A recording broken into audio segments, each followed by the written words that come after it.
Assalamu alaikum ji. I hope you are doing good. This is Advocate Usman Abid and you are watching the law session. First of all, I could not upload any video from last 2 weeks because I was away for my holidays, but now I am back, so you will get your videos regularly.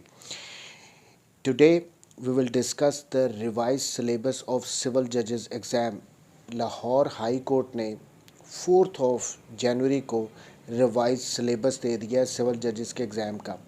अब ये एक indication है कि ये जो exam है I think hopefully next month के and में, फरवरी के अंत में ये एडवर्टाइजमेंट आ जाएगी इस एग्ज़ाम की, और ये एग्ज़ाम हेल्ड होगा अप्रैल के मिड में या अप्रैल के लास्ट में। एनी हो, जो रिवाइज सिलेबस इन्होंने लाहौर हाई कोर्ट ने अब दिया है उसमें 7 पेपर्स हैं, 100 मार्क्स का ईच पेपर है। अब इसमें जो पेपर 1 है, जो पहला पेपर है, उसको सिविल लॉ 1 कहते हैं, 100 मार्क्स का। अब इसमें सब्जेक्ट्स कौन से हैं? कॉन्ट्रैक्ट एक्ट 1872 कंप्लीट है। उसके बाद guardian and ward act 1890, but इसके साथ साथ read with relevant provisions of high court rules and orders, यानी हाई कोर्ट रूल्स और ऑर्डर्स में जो पोर्शन दिया हुआ है गार्डियन एंड वार्ड का, वो भी इसके साथ इंक्लूडेड है। थर्ड जो सब्जेक्ट है पेपर 1 में, दैट इज़ लिमिटेशन एक्ट 1908, इतना लेंथी नहीं है। Fourth one is Muslim family laws. अब ये मुस्लिम फैमिली लॉज इसमें कहा गया, इसमें अब मुस्लिम पर्सनल लॉ भी आ जाता है, मुस्लिम फैमिली लॉज ऑर्डिनेंस भी आ जाता है, मुस्लिम फैमिली कोर्ट एक्ट भी आ जाता है 1964 का। तो ये सारे इंक्लूडेड है मुस्लिम फैमिली लॉज में।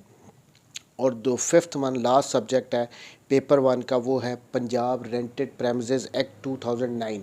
अब ये स्मॉल सा एक्ट है, ज़्यादा कोई टफ नहीं है। सो ये 5 सब्जेक्ट थे पेपर 1 में। अब पेपर 2 सिविल लॉ 2 इसको कहते हैं, ये भी 100 मार्क्स का है। सारे पेपर, ये 7 पेपर्स हैं, वो 100 मार्क्स के हैं। इसमें जो सब्जेक्ट्स हैं, number 1 code of civil procedure 1908। अब ये बहुत लेंथी और मेन सब्जेक्ट है।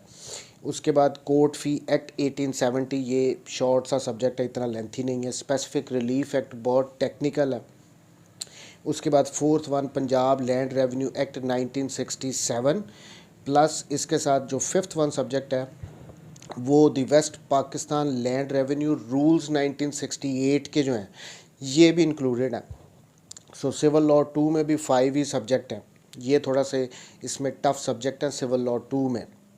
इसके बाद जो थर्ड पेपर है दैट इज़ क्रिमिनल लॉ। अब क्रिमिनल लॉ के कौन से सब्जेक्ट्स हैं? Number 1 PPC 1860, code of criminal procedure 1898 CrPC. उसके बाद जुवेनाइल जस्टिस सिस्टम एक्ट 2018। अब ये 2018 में एक्ट आ गया था, इससे पहले 2000 वाला ऑर्डिनेंस होता था, वो नहीं, 2018 का जो एक्ट है वो इसमें इंक्लूडेड है, third one. Fourth one police order 2002, अब ये कंप्लीट है। इसके बाद जो लास्ट वन क्रिमिनल लॉ के पेपर का सब्जेक्ट है वो है द पुलिस रूल्स 1934। अब इसमें चैप्टर उन्होंने बता दिए हैं, चैप्टर 22 है और चैप्टर 24 टू चैप्टर 26। सो ये इसका सिलेबस है क्रिमिनल लॉ के पेपर का। PPC, CrPC, juvenile justice system act, police order 2002 का और पुलिस रूल्स है, उसमें चार इन्होंने चैप्टर्स दे दिए। सो फोर्थ पेपर जो है वो जनरल लॉ का है। अब इसके भी 100 मार्क्स हैं। इसमें कौन कौन से सब्जेक्ट हैं? नंबर 1 कानून शहादत ऑर्डर 1984 का, 166 आर्टिकल्स हैं, बहुत टेक्निकल है, ये है।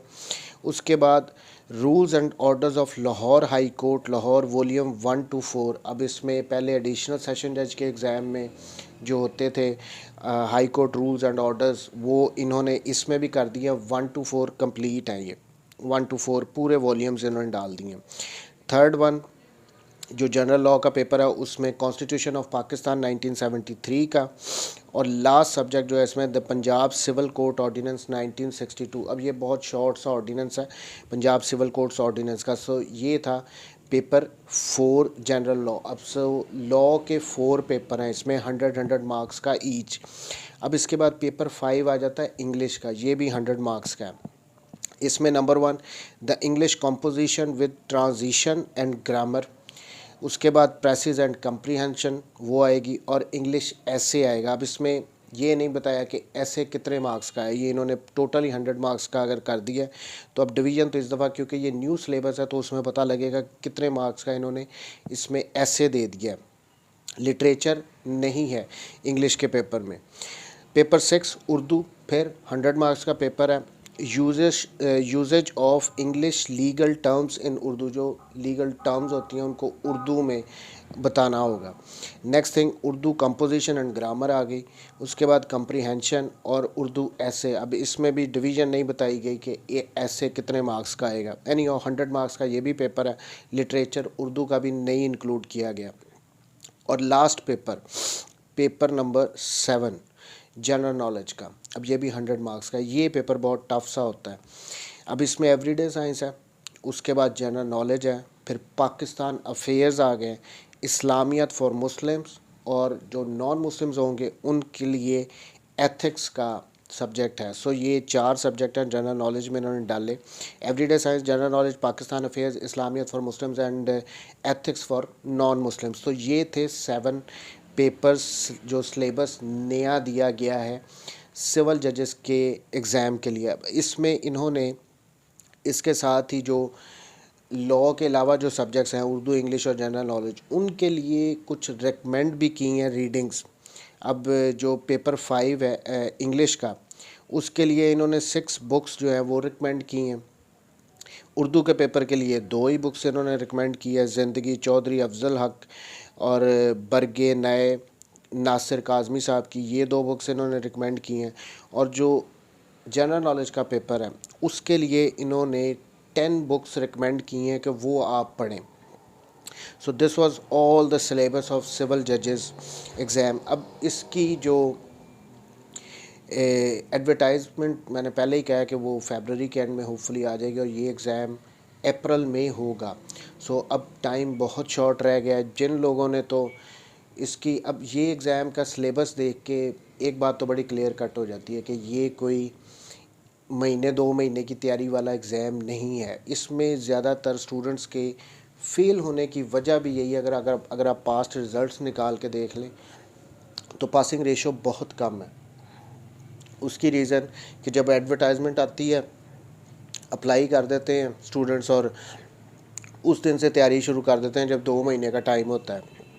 जितना लेंथी और टफ सिलेबस है इस एग्ज़ाम का, इसकी तैयारी के लिए कम से कम 1 साल का टाइम चाहिए। उससे कम बहुत मुश्किल है। इस टेस्ट बहुत कोई एक्सेप्शन होगी, कोई पास कर लेगा।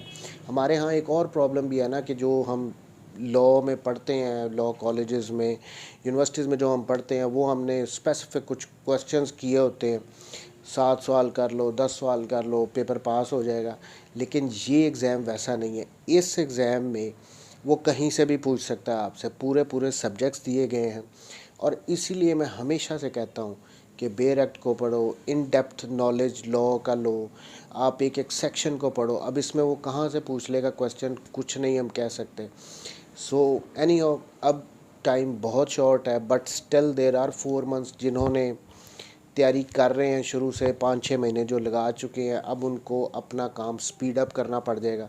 और वैसे भी ये न्यू सिलेबस है तो इसमें जो उनसे लॉ के अलावा जो बाकी के पोर्शंस हैं, जनरल नॉलेज, इंग्लिश, उर्दू, उनकी तैयारी पे ज़्यादा टाइम देना चाहिए अब। क्योंकि लॉ तो हम पढ़ते रहते हैं जो तैयारी कर रहे हैं, और जिन्होंने बिल्कुल आज तैयारी शुरू करनी है उनके लिए तो ऑब्वियसली ये अब थोड़ा सा टफ काम हो जाएगा। एनी हो, ये था जी new revise syllabus of Lahore high court for upcoming exam of civil जजेस एंड मैजिस्ट्रेट।